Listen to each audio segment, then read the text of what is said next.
వివాహ బంధం పార్ట్ 15. సునీత మాటలకు షాక్ అవుతూ, ఏంటి మీరు దివ్య ఫ్రెండ్స్ కానప్పుడు తనతో ఎందుకు తిరుగుతున్నావు నువ్వు అని అంటాడు.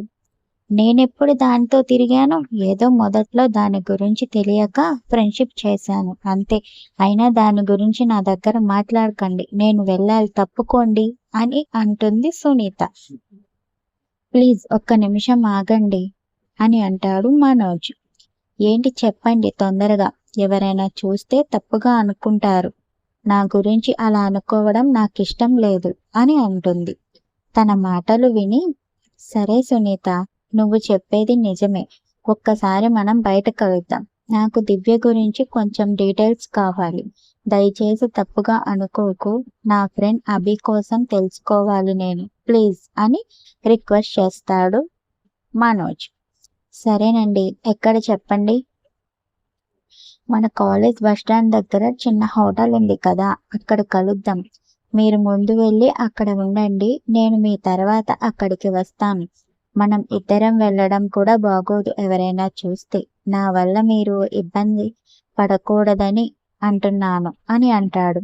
మనోజ్ చెప్పిన మాటలు కూడా నిజమే అనిపించడంతో, సరేనండి నేను వెళ్తున్నా అని చెప్పి సునీత హోటల్ దగ్గరకు వెళ్తుంది. మనోజ్ బయలుదేరి వెళ్ళేటప్పుడు, రే నీ ఫోన్లు ఇంకా అవలేదా అని అంటూ వస్తాడు అభి. అయ్యాయిలే కానీ, రే అభి, నాకు చిన్న పని పడిందిరా, ఈరోజు నీతో పాటు రాలేను, నువ్వు వెళ్ళు, నేను నిన్ను తర్వాత కలుస్తాను అని అంటాడు. ఏం పని ఉంది నీకు? అది కూడా నాకు చెప్పని పని. ఏం చేస్తున్నావురా నువ్వు అని అంటాడు అభి. ఏంటి బావా, నువ్వు కూడా అర్థం చేసుకోవు అని కొంచెం సిగ్గుపడి అభిని నమ్మించే ప్రయత్నం చేస్తాడు మనోజ్. ఏంట్రా సిగ్గుపడుతున్నావు? ఏ అమ్మాయితో అయినా డేటింగ్ ప్లాన్ చేసావా ఏంటి అని అంటాడు అభి. అబ్బా బావా, నువ్వు నిజంగా జీనియస్ రా, భలేగా కనిపెట్టేశావు. ఇప్పుడు నేను నీ చెల్లిని కలవడానికి వెళ్తున్నా, సరేనా? వచ్చిన తర్వాత నీకు ఏ విషయం చెప్తా అని అంటాడు. నేను జీనియస్ని నాకు ముందే తెలుసు, కానీ ఇంతకీ ఎవరు ఆ అమ్మాయి, మన కాలేజా లేక అని అంటాడు. నువ్వు జీనియస్ వేరా కానీ నువ్వు సెలెక్ట్ చేసుకున్న పిల్ల విషయంలోనే బొక్కబోర్లా పడుతున్నావు, అది తెలుసుకోవడానికే నాకీ తిప్పలు అని అనుకుంటూ ఉంటాడు మనోజ్. రేయ్ ఉన్నావా? ఏం మాట్లాడవేంటి? హా చెప్పు, మరి వెళ్ళనా? ఏంటి వెళ్ళేది? నేను అడిగిన దానికి సమాధానం చెప్పకుండా ఎక్కడికి వెళ్తావు? నువ్వు ఇష్టపడుతున్న పిల్ల గురించి చెప్పి ఇక్కడి నుండి కదులు, అర్థమైందా అని అంటాడు అభి. ఏం చెప్పాలరా అని అనుకొని, నేను తనని 1-2 సార్లు బయట చూశానురా. లక్కీగా ఈరోజు మన కాలేజ్ ఎదురుగా ఉన్న బస్టాండ్లో కనిపించింది. సో వెళ్ళి కొంచెం మాట్లాడాలి అని రిక్వెస్ట్ చేశా. సరే అంది అని ఏదో నోటికి వచ్చింది చెప్పి అభి వైపు చూస్తాడు. ఏంటి వెంటనే ఓకే అని ఎలా అందిరా ఆ అమ్మాయి అని అంటాడు. ఆ మాట నువ్వే అంటున్నావారా? దివ్య కూడా ఒకరోజు గ్యాప్లోనే నీ లవ్ ఒప్పుకుందిరా వెదవా. నీకు అప్పుడు మాత్రం ఏ డౌట్లు రాలేదు, కానీ ఇప్పుడు ఎన్ని డౌట్స్ వస్తున్నాయి నీకు? నా విషయంలో బాగానే ఆలోచిస్తున్నావు, కానీ నీ విషయంలో ఎందుకురా ఆ పిల్ల గురించి తెలుసుకోవడానికి కూడా ట్రై చేయడం లేదు అని అనుకుంటూ ఉంటాడు. రే సడన్ గా అలా మ్యూట్లో ఉంటావేంటి? నేను చెప్పిన మాటలు నీకు వినిపించాయా లేదా? విన్నా. ఏదైనా తేడాగా ఉంటే వెంటనే నీకు కాల్ చేస్తా, సరేనా? వెళ్ళనా మరి అని అంటాడు మనోజ్. పోరా బాబు పో, నేను చెప్పిన మాటలు నీ చెవికి ఎక్కడం లేదు, కానీ ఏదైనా ఇబ్బంది ఉంటే వెంటనే కాల్ చేయి, నేను వెళ్తున్నా, బాయ్ అని బయటికి వెళ్ళిపోతాడు అభి. ఎంతసేపు విన్నా కదా అని అనుకుని, అమ్మో చాలా టైం వేస్ట్ చేశాడు, ఇప్పుడు నేను తొందరగా వెళ్ళకపోతే ఆ అమ్మాయి వెళ్ళిపోతుంది అని హడావిడిగా హోటల్కి బయలుదేరి వెళ్తాడు. మనోజ్ వెళ్ళేసరికి సునీత బయటికి వస్తూ కనిపిస్తుంది. ఏంటండి వచ్చేస్తున్నారు, పదండి లోపలికి వెళ్దాం అని అంటాడు మనోజ్. సీరియస్గా మనోజ్ని చూస్తూ, మీకు కొంచెమైనా టైం సెన్స్ ఉందా అండి? నేను ఎంతసేపటి నుండి వెయిట్ చేస్తున్నా, ఇప్పుడు వచ్చి మళ్ళీ వెళ్ళిపోతున్నారేంటి అని అడుగుతున్నారు అని అంటుంది సునీత. సారీ సారీ సునీత గారు, నేను వెంటనే బయలుదేరాను. మధ్యలో అభి రావడంతో వాడికి డౌట్ రాకుండా మేనేజ్ చేసి వచ్చేసరికి లేట్ అయిపోయింది. ప్లీజ్ ఏమనుకోకు, ఇది నా ఫ్రెండ్ లైఫ్, అర్థం చేసుకో అని అనడంతో ఒప్పుకొని లోపలికి వెళ్ళి కూర్చుంటుంది సునీత. థ్యాంక్స్ అని, హా ఇప్పుడు చెప్పు మీ ఫ్రెండ్ దివ్య గురించి అని అంటాడు. మీకు ఎన్నిసార్లు చెప్పాలి, అది నా ఫ్రెండ్ కాదు అని సీరియస్ అయిపోతుంది సునీత. ఓకే సారీ సునీత, ఏదో ఫ్లోలో వచ్చేసింది. సరే అండి, నాకు డౌట్, మీ ఫ్రెండ్ గారికి ఇంతకన్నా మంచి అమ్మాయి దొరకలేదా, దీన్ని పట్టుకుని తిరుగుతున్నారు అని అంటుంది సునీత. అంటే అది చూడగానే మొదటి చూపులోనే తనకి ఇంప్రెస్ అయి ప్రపోజ్ చేశాడు మా ఊడు అని అంటాడు మనోజ్. ఇంప్రెస్ అవ్వాలనే కదా అది అలా మాటలు మాట్లాడుతూ ఉంటుంది అని అంటుంది సునీత. కొంచెం డీటెయిల్గా చెప్పు సునీత, నువ్వు చెప్పే మాటలు నాకు కొంచెం కూడా అర్థం కావడం లేదు అని అంటాడు మనోజ్. దీనిలో అర్థం కాకపోవడానికి నేను ఏమైనా రష్యా లాంగ్వేజ్లో మాట్లాడానా, మీకు అర్థం కావడం లేదు అని అంటున్నారు అని అంటుంది సునీత.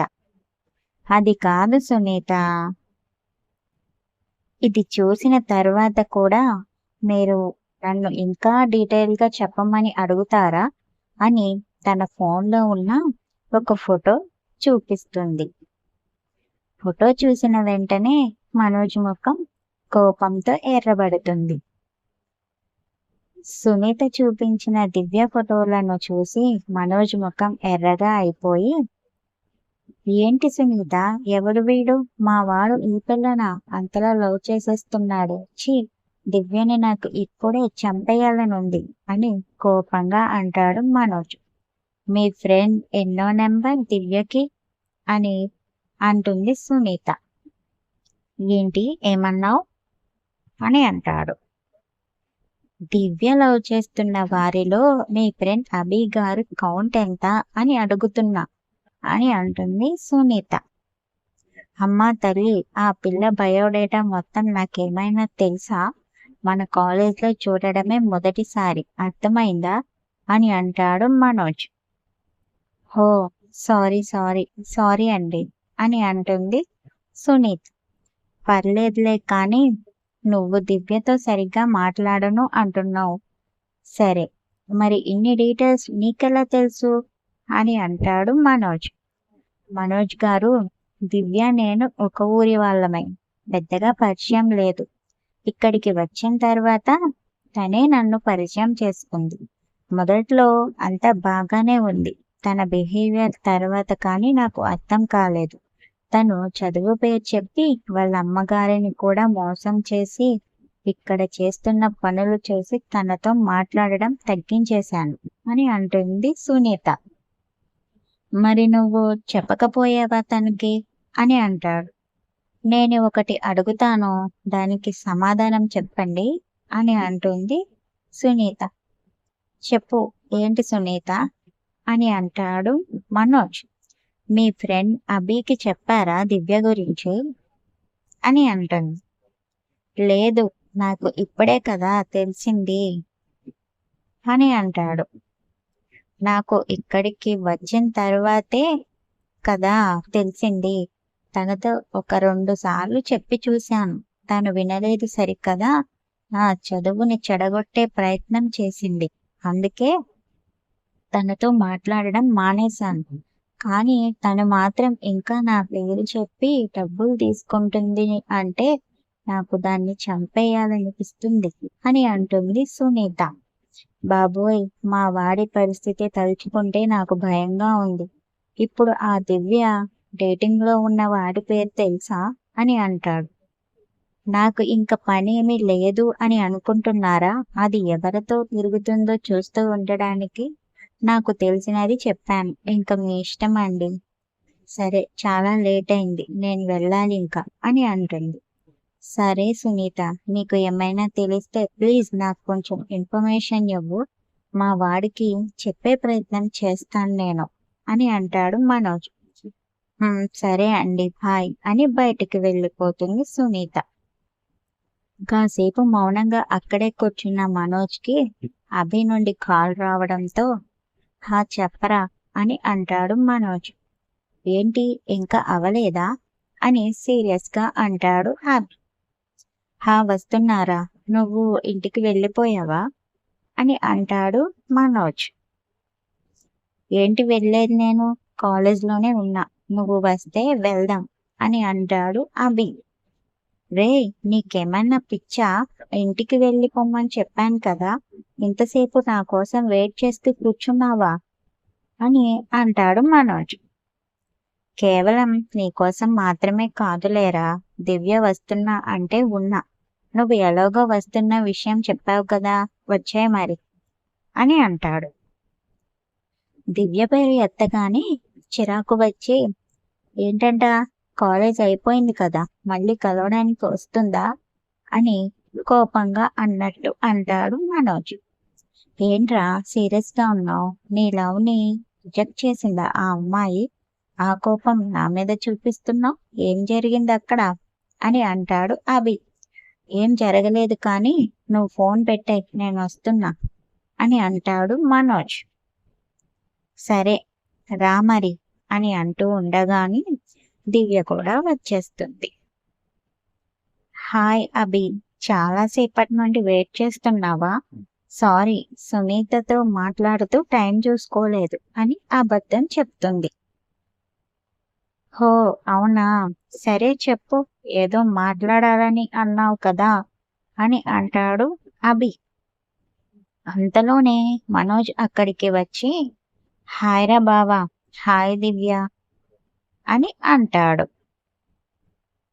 ఇద్దరు ఏదో డిస్కషన్లో ఉన్నారు అనుకుంటా, నన్ను ఉండమంటారా లేదా పక్కకి వెళ్ళనా అని అంటున్న మనోజ్ వైపు సీరియస్ గా చూస్తుంది దివ్య.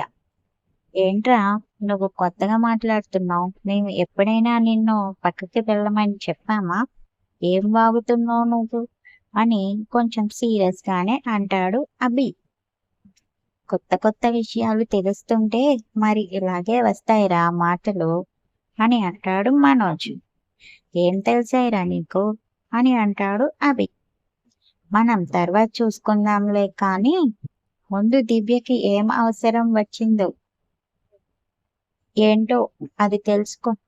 అవును దివ్య, నీ ఫ్రెండ్ కి మనీ ఇచ్చావా అని అంటాడు మనోజ్. తన మాటలకి కొంచెం తడబడి, ఇచ్చాను మనోజ్, చాలా హ్యాపీగా ఫీల్ అయింది తను అని అంటుంది దివ్య. ఓ అవునా, నువ్వు ఎంత మంచిదానివి దివ్య, నీ ఫ్రెండ్ కోసం నా ఫ్రెండ్ దగ్గర డబ్బులు తీసుకొని మరీ ఇచ్చావు కదా, తీసుకోకుండా ఎలా ఉంటుందిలే అని అనగానే దివ్య కోపంగా చూస్తుంది.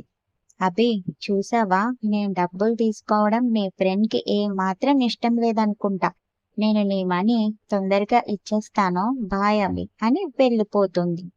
ఆగు దివ్య అని అంటున్నా వినిపించుకోకుండా కాలేజ్ బయటికి వెళ్ళిపోతుంది దివ్య. రే, ఏమైంది నీకు, అలా మాట్లాడావు, పాపం చూడు దివ్య బాధపడి వెళ్ళిపోతుంది అని అంటాడు అభి.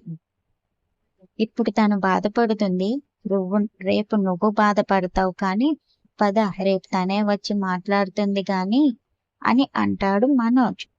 ఏంటి ఏమన్నావు, అర్థం కాలేదు అని అంటాడు అభి. ఏం లేదురా బాబు, చాలా లేట్ అయిపోయింది, వెళ్దాం అని అన్నానంతే అని అంటాడు మనోజ్. నీ మాటలు చాలా తేడాగా వస్తున్నాయి ఈ మధ్య అని అంటాడు అభి. తేడా లేదు ఏమీ లేదు కానీ పద అని బైక్ దగ్గరికి నడుస్తాడు మనోజ్. ఇద్దరూ కలిసి ఇంటికి వెళ్ళిపోతారు. ఆ పక్కనే ఉన్న దివ్య వాళ్ళు వెళ్ళడం చూసి, వీడు ప్రతిసారి అడ్డు వస్తూ నా ప్లాన్ మొత్తం చెడగొట్టి చిరాకు తెప్పిస్తున్నాడు. ఛ! వీడిని వదిలే సమస్యే లేదు అని అనుకొని హాస్టల్కి వెళ్తుంది. వివాహ బంధం పార్ట్ 5 కంప్లీట్ అయింది. నా కథలు నచ్చితే సబ్స్క్రైబ్ చేసుకోండి. కామెంట్స్, లైక్స్ మర్చిపోవద్దు. Bye friends.